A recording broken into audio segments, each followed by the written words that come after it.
Hello friends, आप लोग कैसे हैं? उम्मीद करते हैं आप लोग ठीक होंगे, आप लोग हेल्दी होंगे।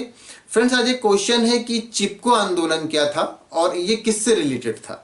तो चिपको आंदोलन पेड़ों को कटने से बचाने के लिए एक आंदोलन चलाया गया था, जो कि चमोली डिस्ट्रिक्ट में शुरू हुआ था। चमोली डिस्ट्रिक्ट के एक गांव जिसका नाम रैनी है, वहां से ये शुरू हुआ था। और चमोली डिस्ट्रिक्ट जो है वो गढ़वाल मंडल में आता है और ये उत्तराखंड में है। उत्तराखंड जो कि पहले उत्तर प्रदेश का हिस्सा था, लेकिन 9 नवंबर 2000 को उत्तर प्रदेश से अलग होकर के एक नया स्टेट बना उत्तराखंड। तो उसी में जो गढ़वाल मंडल है, तो उसमें एक डिस्ट्रिक्ट है जिसका नाम है चमोली, और चमोली डिस्ट्रिक्ट में गांव है रैनी। वहां पर ये स्टार्ट हुआ था 1973 में। मतलब ये कि जब ये स्टार्ट हुआ था तब ये उत्तर प्रदेश का हिस्सा था। 1973 में स्टार्ट हुआ था। उसमें हुआ ये था कि कुछ जो कॉन्ट्रैक्टर होते हैं, जो ठेकेदार होते हैं, जो लकड़ियों का ठेका लेते हैं और लकड़ी काटने और लकड़ी का बिजनेस करते हैं, तो वो ठेकेदार गए थे कुछ लोगों को लेकर के जंगल की कटाई करने के लिए। उन्होंने उसको काटने का ठेका लिया था वहाँ की लकड़ियों का।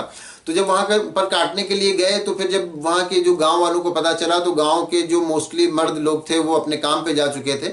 तो वहाँ की औरतों ने आकर के उन पेड़ों को बचाने के लिए उससे चिपक गई थी, उसको घेर लिया था उन पेड़ों को और उससे चिपक गई थी। जिनमें गौरा देवी इनका ये आगे आगे थी। और गौरा देवी ही उस टाइम उन औरतों की लीडर थी, जिनको चिपको वुमेन के नाम से भी जाना जाता है। गौरा देवी को चिपको वुमेन के नाम से भी जाना जाता है। बाद में इस आंदोलन को लीड किया था सुंदरलाल बहुगुणा ने। सुंदरलाल बहुगुणा, जिनको वृक्ष मित्र भी कहा जाता है, और जिनका जन्म हुआ था 9 जनवरी 1927 को। तो बाद में चिपको आंदोलन सुंदरलाल बहुगुणा जी के नेतृत्व में आगे चला। और ये जो आंदोलन था कि वहाँ पर पेड़ों की कटाई ना हो, वहाँ पर जंगलों की कटाई ना हो, इस आंदोलन का असर ये हुआ कि 1980 में, जबकि उस वक्त की प्राइम मिनिस्टर इंदिरा गांधी जी थी, तो 1980 में वो एक विधेयक लेकर के आई। और उस विधेयक में ये था कि जो हिमालयन रीजन था, जो हिमालय का पूरा एरिया था, उसमें पेड़ों की कटाई पर 15 साल के लिए पाबंदी दी गई थी। 15 साल के लिए प्रतिबंध लगा दिया गया था। तो ये इसी चिपको आंदोलन का ही असर था कि इंदिरा गांधी जी को एक विधेयक ला करके 15 साल के लिए वहां पर पेड़ों की कटाई रोकनी पड़ी थी।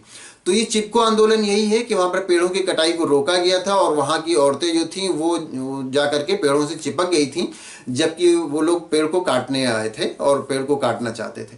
तो इसी को चिपको आंदोलन कहते हैं। उम्मीद करते हैं जानकारी आपको इंटरेस्टिंग लगी होगी और आपको आपके सवाल का जवाब मिल गया होगा। अगर कोई कंफ्यूजन है या किसी तरह का कोई क्वेश्चन है तो आप पूछ सकते हैं। Thank you.